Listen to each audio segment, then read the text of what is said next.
Hey, what's up guys, Rajat here from World of VFX. Welcome back to our channel, and this is another Unreal Engine 5.4 the motion design tutorial. And thank you so much for giving us so much love on our last video. So yes, I hope you really enjoyed the intro, and let's recreate. So first of all, I'm just going to file new level, and I'm just making an empty level like this. And now let's click this motion design option, and after that you can find this completely different setup. So over there you can find this content browser remote control. Simply close this and drag and drop the content browser to this sequencer right after this sequencer. Okay. So now if you notice, this already have a default camera. So if you go to this default viewport, you can see your viewport right here. Okay. So the camera is basically the motion design default camera. Now you need to import your models first. So go to content browser. Here you can make a new folder and name it like tutorial and press enter. And over there I am just making a new folder and name it mesh01, and then I'm just going to import my model. And here I have my Apple Watch Ultra model. Just double click, and this is in GLV mode. So just simply type combine, and you can just turn on these two options and just press import. Once you click, you can simply see your all materials with the model like static mesh will import together. Simply turn on your static mesh so that you can see your Apple Watch. Now double click on your Apple Watch and press F on your keyboard so that you can see how your Apple Watch is exactly look like. Now these are all materials, so you can isolate and customize by your own choice. So just leave it like this only. So now we need a background over here. So I have already. So let's import it and import it on our this scene. So this background, then just simply drag and drop over here, and you can find it will come like this only. Now we don't have any light over here, so go to lit and make it to unlit so that you can see your model. Now let's default the positions to make all 000. So now we have something like this only. Now if you double click, you can already see I have already pre-assigned one material. You can use anything by your own. Now simply close this. Now go to your tutorial pack, and over there you can find your Apple Watch. Simply drag and drop, and again make your positions default by pressing 000. And now simply increase your scale size so that you can see your watch. So just making it like 10, and you can see your watch right after here. So this is your Apple Watch, and it's looking really nice, but without any light, it's looking completely flat. So let's create some light for this scene. So first of all, I'm just going here. You can find this play factors panel, and make sure you need to check this to selection mode. Why? Because once you go to the sequencer, if you import anything like meshes, it will create a keyframe. So we don't want that. So that's why I'm just going it to like selection mode. And now over there you can find these shapes. And now over there I'm just drag and drop a plane over here. And again 000 to make a default position. Now drag it to here and just increase the scale to somewhere around 20 or like 10. Okay. And now rotate this to somewhere around minus 90. And just making like this only. So now this will emit a light for your scene. So now let's create some materials which can emit the light. So go to content browser, just disable the static mesh, go back to your tutorial, right click, make a new folder and name it to mat or material, enter, and then right click, click over here materials and name it to base 01, and then just double click. So just simply click this, and I'm just making it to some kind of this color. And now by pressing 3 and click, you can find this option. This is called a constant. And then by pressing 1 and click, you can find this option. And by pressing M and click, you can find this multiply option. Okay, so now just simply connect this with this, and then connect with this one to this, and this one to this emission color. Now this can emit the emission by pressing these values. So now make this value to 1, and over there you can find this option called default lit. Just make it to unlit.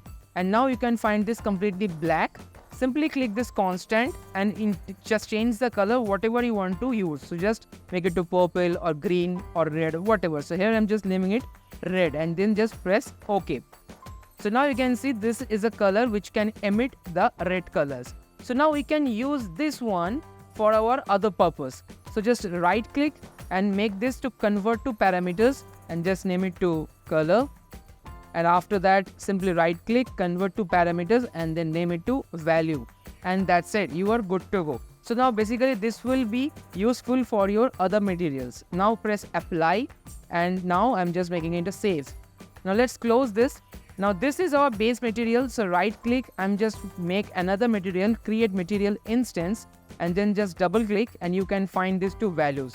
Simply turn this on and click and then change the color to completely different color to your color palette. So let's make it to some kind of blue and then just press OK, save it and close it. And once again right click, create material instance and double click, and I need one more materials. So here I just decrease this saturation value, press OK and save it and close it, and that's it. So now simply drag and drop this to here, and now you can't see anything. So just go here and click this lit option, and now you can see this red color is emit the red light over here.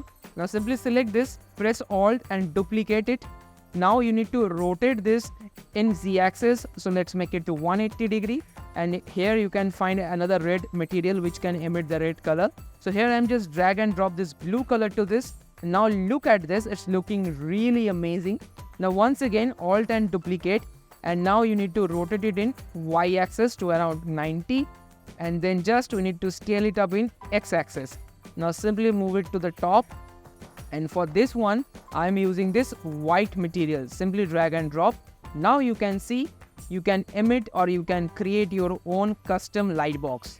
Now simply select this watch, and I'm just increase the watch size a little bit so that it can grab the lights which we are already start emitting right from here. Now you can increase the colors right from here.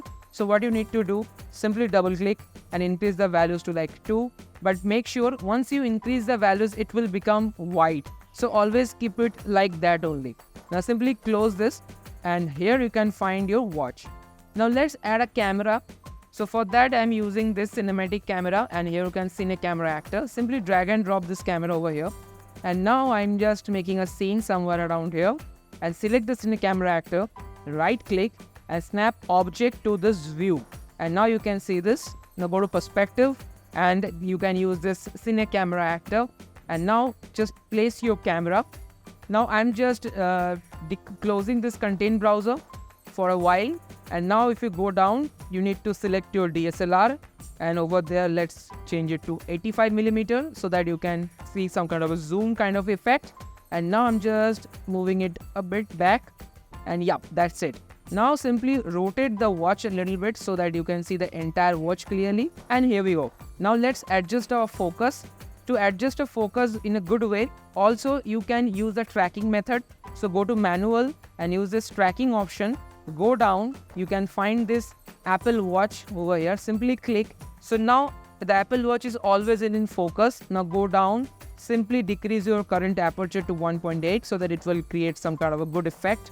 Now go up and make it to some kind of a crop sensor, and look at this, it's already started looking amazing. Alright, let's do some animations. So first of all select this Apple Watch, and now you can see it's already in sequencer mode.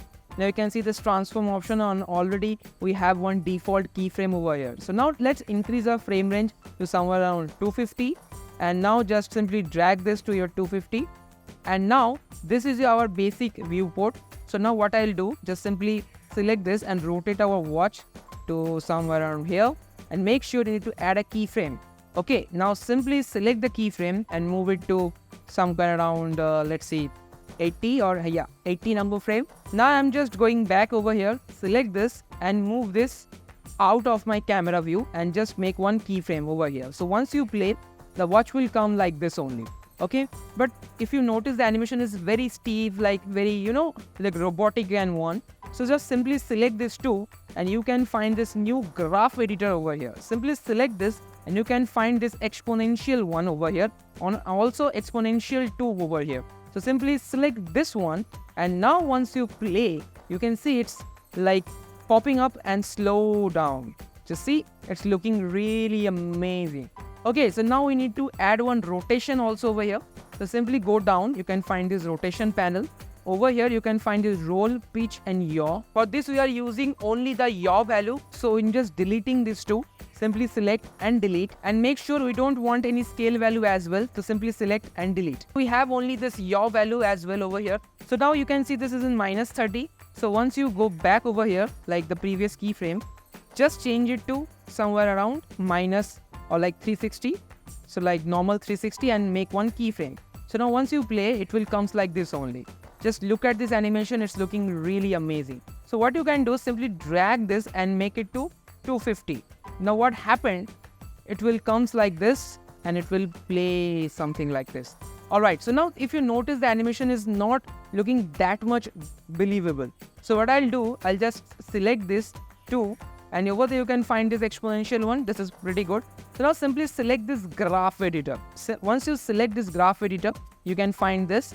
Now simply select one of this, right click, and this will be make sure turned on, which is called Winged Tangent. Now simply select this and just making it a down. So what happened, it will slow down the rotation value in a good way. Now simply save this, and once you close, and let's play it, and if you notice the rotation is started and slow down. It's looking really amazing, right? Let's replay once again and let's look at this. Okay, it's looking really nice. And now if you want any light are bouncing from below, simply go to this light panel. Over there you can find a lot of options. Now here I am just using a point light. Simply drag and drop into here, and this will basically emit a different kind of a light effect. So now go to default viewport and you can see it's emitting already too much light. So I'm just making it a bit down over here. So I'll just want to use this to a bottom light effect like this. Okay, so now go to perspective, go to cinematic viewport, and now if you notice, it's already start getting some lights. So let's change the light color to somewhere around yellow and just press OK.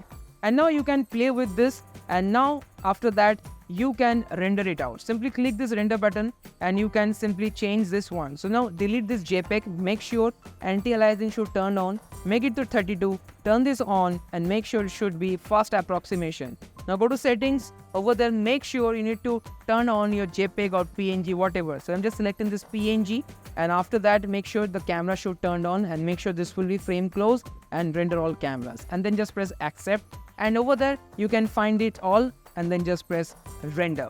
Okay guys, that's it for today. I hope you really enjoyed this amazing tutorial from World of VFX. For more amazing content, please do subscribe, and I'll see you next week. Till then, keep watching, keep rocking World of VFX. Bye-bye.